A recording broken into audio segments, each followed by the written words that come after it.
We now welcome in SNY NFL insider Connor Hughes for Inside Out. And Connor, this move was not a surprise as Mosley missed 13 games last season. But what will the Jets miss the most now that Mosley has been released?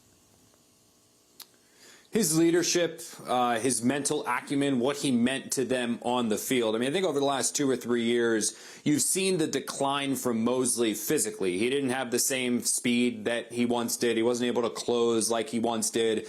But what he brought to his teammates as a leader and a director in the middle of that defense, it meant so much to everybody on that field. He really knew what the offense was going to do before the offense was able to do it, and he could direct the Jets defense on all 3 levels, from the defensive line to the linebackers to the secondary. And, you know, we've seen Quincy Williams develop into an all-pro linebacker for the Jets. We've seen Jamie Sherwood, a converted safety, turn into the new Mike linebacker for the Jets. I think that C.J. Mosley deserves a big hand in doing that because he took both players under his wing, taught them how to be professionals, taught them how to play in the NFL, and you're seeing the Jets now reap the rewards from his tutelage to those 2 guys. Yeah, hard to believe it's 6 years and over. It feels like it went so quickly, his career with gangrene. But now to the Aaron Rodgers sweepstakes, talking about quick careers with the Jets. It would appear that the Steelers make the most sense for both parties. So what could get in the way of Rodgers ending up in Pittsburgh?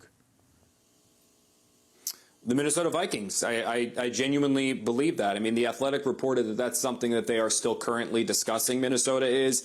I think that it's kind of a little bit complicated because they want to eventually give the job to J.J. McCarthy. I don't think Aaron Rodgers is showing up to be the backup. If he's able to compete or hand the job, hold it for a little bit, and then give it off, maybe that can change things. But if Minnesota decides that they want Aaron and they are willing to begin the season with him as a starter and let J.J. learn and still heal from that knee injury, there's no better spot than that. You're talking about a team that won 13 games, was a Super Bowl favorite before Sam Darnold kind of combusted. You're telling me Aaron Rodgers at 41 is going to go play behind that offensive line, Aaron Jones, Justin Jefferson, Jordan Addison, the tight end that they have, a good defense, and arguably the best offensive play caller in the NFL, and Kevin O'Connell. That is the perfect situation for him. But assuming Minnesota doesn't go that route and they stick with J.J. McCarthy, then it's Pittsburgh or New York, and I don't know what New York has that Pittsburgh doesn't, other than Aaron Rodgers already has a house here, because the Steelers have Metcalf and Pickens. They have Tomlin. Aaron Rodgers has spoken so glowingly about that organization in past appearances, one of which Pat McAfee actually retweeted today from 2021. So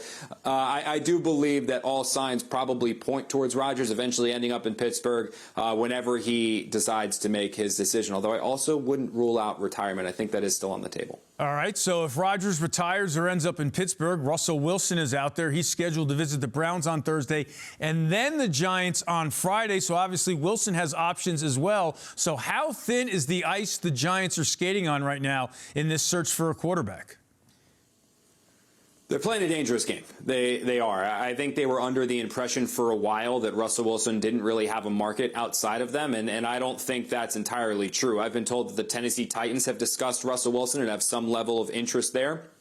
In fact, pairing him potentially with Cam Ward is something internally they have discussed. Now, whether they go through with that or not, we'll see, but they've had those discussions. The Cleveland Browns clearly have an interest because they are bringing him in here, and eventually if you're Russell Wilson, you don't want to just sit there and be anybody's consolation prize. You don't like the whole thing that, oh, Pittsburgh wants me if they don't get Aaron, the Giants want me if they don't get Aaron. No, Russell's going to want some. He's a very accomplished quarterback throughout his career, had a pretty good season a year ago with the Pittsburgh Steelers, although it didn't end the way people liked.